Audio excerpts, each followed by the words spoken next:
Ever experienced the pain of discovering that someone you love is living a completely different life? Every time I ask myself that question, I remember how Jessica dressed up that night right in front of my eyes. My wife of 20 years was getting ready for someone else. When I saw that scene, my entire world collapsed. Years of loyalty and trust shattered in a single night. As I watched Jessica dressing up for another man, waves of anger and helplessness washed over me. I knew then that everything would be different that night.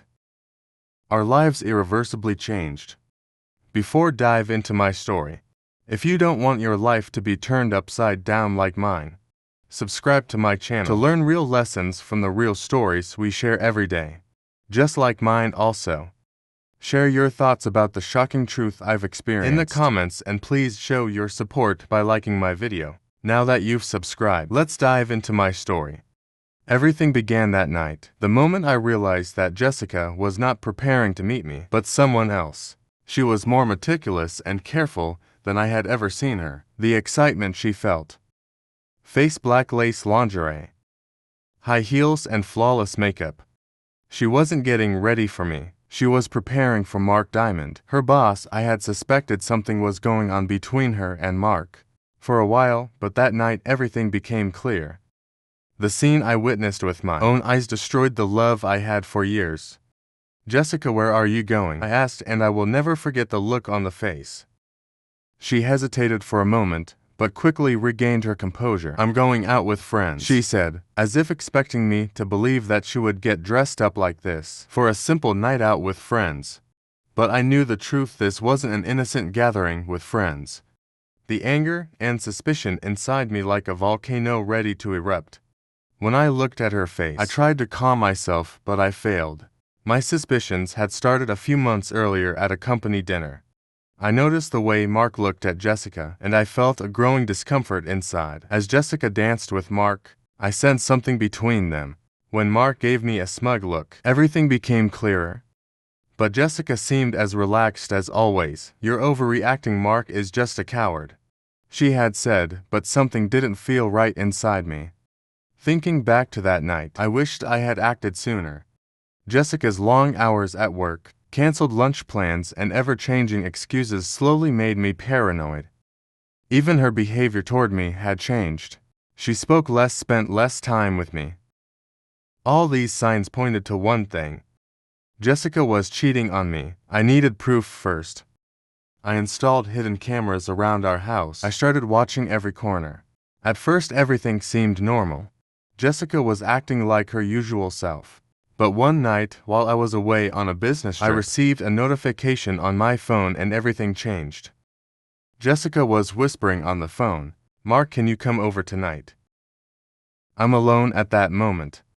My world collapsed once again. For a moment everything stopped. My wife was inviting another man into our bed. As those words echoed in my mind, my hands and feet trembled. I struggled to pull myself together. At that moment I didn't know what to do, but I knew for certain that Jessica was betraying me. An hour later, the doorbell rang and Mark walked into my home. As I watched him, I couldn't believe my eyes.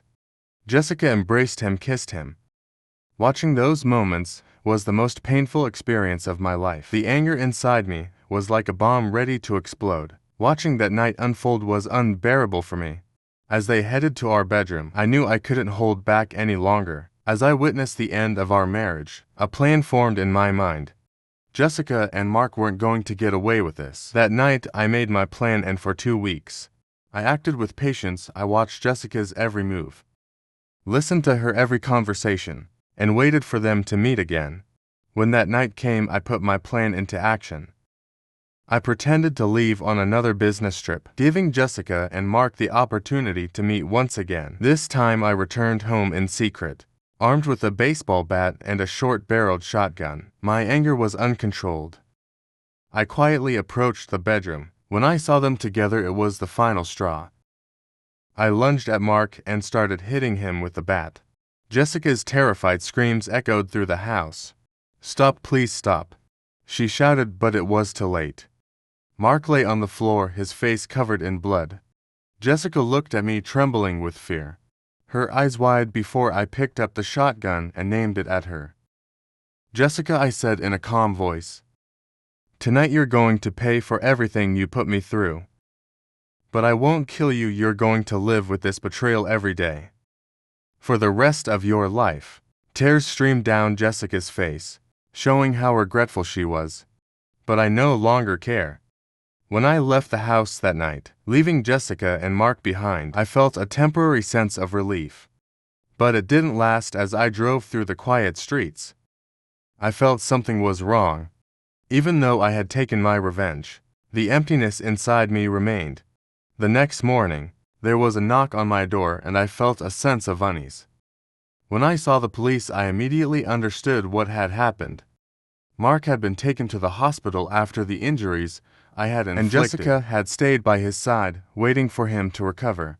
But it didn't end there. Mark had reported what happened to the police, saying that I had attacked him. When the police arrived at my home, I hadn't expected everything to escalate so quickly. Jessica had told them about that and had taken out a restraining order against me. To her, I was now just a dangerous man.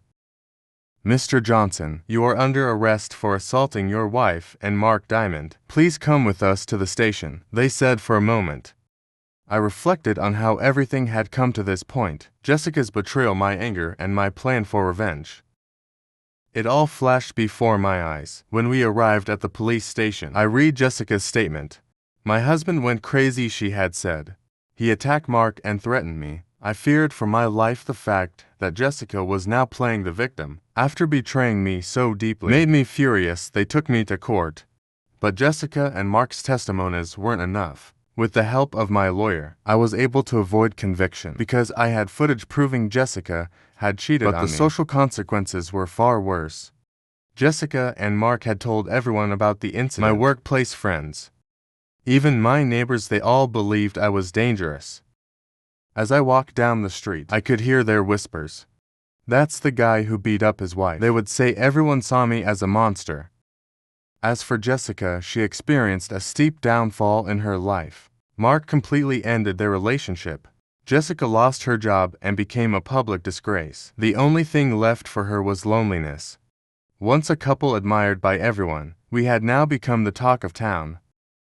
Shortly after Jessica left town, I never found out where she went. She never returned. I didn't reach out to her, and she didn't contact me.